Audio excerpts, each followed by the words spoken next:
հասել ենք նրան, որ Երևան քաղաքում 21-րդ դարում մի շիշ ջուրը օրական 7 ժամ անհասանելի է լինելու Երևանի 100,000-ավոր բնակիչների համար։ Ձերը բայց ինձ արդեն կտրել, հա, որ ձեր շիշի դատարկ է կամ արդեն կտրած։ Ինչ վերաբերում է էլեկտրականությանը, վերջի 4 ամիսների ընթացքում անցած տարվա համեմատ Հայաստանում անջատումների քանակը բարձրացել է 40%-ով։ Մենք ունենք տոտալ կոլապս էներգետիկայի ոլորտում նույնպես 40%-ով աճ էլեկտրաէներգիայի անջատումների մեջ։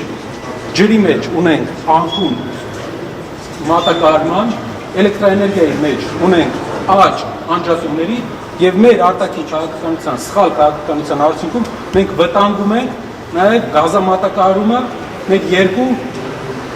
հարևան երկրների հետ հարաբերությունները վատացնելու միջոցով։ Սա շատ կարևոր մարտահրավեր է մեզ համար, ջուրը անհրաժեշտություն է, ջուրը ճոխություն չէ։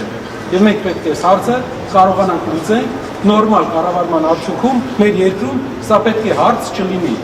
Բժշկական հաստատությունները պետք է 7 ժամ ջրից զրկված չլինեն։ Ճիշտ կառավարումը սրանից է սկսվում։ Այսօր մենք ուզում ենք ներկայացնենք այս խնդիրը մեր հանրությանը, ներկայացնենք, որ ինչպես ջրի ոլորտում, ինչպես էլեկտրաէներգիայի ոլորտում, այնպես էլ բոլոր ոլորտներում մենք ունենք տոտալ ուղղակի պարտված քաղաքականություն։ Հայաստանը, որ դուք հասկանաք, Հայաստանում ամեն քաղաքացու բաժին է ընկնում տարեկան 3200 կուբամետր ջուր, որը աշխարհի նորմայից 2 անգամ ավել է։ Ամբողջ աշխարհում 1800 կուբամետր է միջինը։ Մեր ջրի կորուստը մեր երկրում 65% է կազմում։ Այսինքն ընդհանուր 100% մատակարարված ջրից քաղաքացուն հասնում է 35% միայն։ Որպեսզի դուք համեմատեք էլեկտրաէներգիայի մեջ Հայաստանի էլեկտրական ցանցերի կորուստը մենք իջեցրել ենք 6%-ի։ Ջրի մեջ 65% կորուստ ունի համակարգը։ Սա ոչ էֆեկտիվ կառավարման արդյունք է եւ պետական քաղաքականության բացակայության արդյունք է։ Ամենամեծ, ամենաջրառատ երկրներից մեկը տարածաշրջանի չի կարող բախվել այս խնդրի հետ։ Ջուր կա, կառավարում չկա մեր երկրում։ Պարոն Կարապետյան, քաղաքացիները անխնայողաբար չեն օգտագործում ջուրը։ Օրինակ, գյուղերում ես տեսել եմ, որ գիշերային ժամերին երբ ջուրը եղել է, այսպես իրենց այգիներն են բացողում, ոռոգում են եւ այլն։ Մինչդեռ ոռոգման ջուր կա, չէ՞, տրամադրվում այսինքն խմելու ջրով ոռոգում են նաեւ իրենց։ Դուք պատկերացեք 5 միլիարդ կուբամետր Հայաստանը ջրի պաշար ունի, ամեն տարի վերականգնվող։ Մենք ընդհանրապես օգտագործում ենք 170 միլիոն կուբամետր։ Չի կարող Հայաստանում ջրի խնդիր լինել։ Անկամ այն բանը, որը Հայաստանում շատ տարածված ու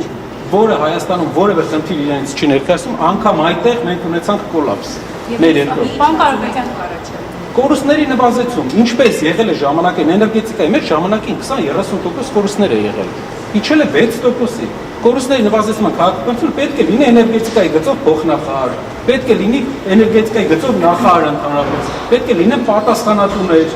ովքեր աշխատում են ջրային կորուստների նվազեցման ուղղությամբ։ Ինչպես կարելի է 65% կորուստ ունենալ ու մարդկանց ասել ջուրն իսպառ է։ Պարոն Կարապետյան, այս թեմայով ջրին կանոննակ քեյսն են դեպքում, երբ որ դու դեպիստը եզակի օպերատորների ինչու ասա պայմաններ։ Սա ընդհանրապես կառավարության քաղաքականության ձախողման վառ օրինակ է։ Յուրաքանչյուր վայր, յուրաքանչյուր տեղ, որտեղ ուզում եք ձեր մատը դրեք, կա ձախողում։ Ինչպես կարելի է 7 ժամ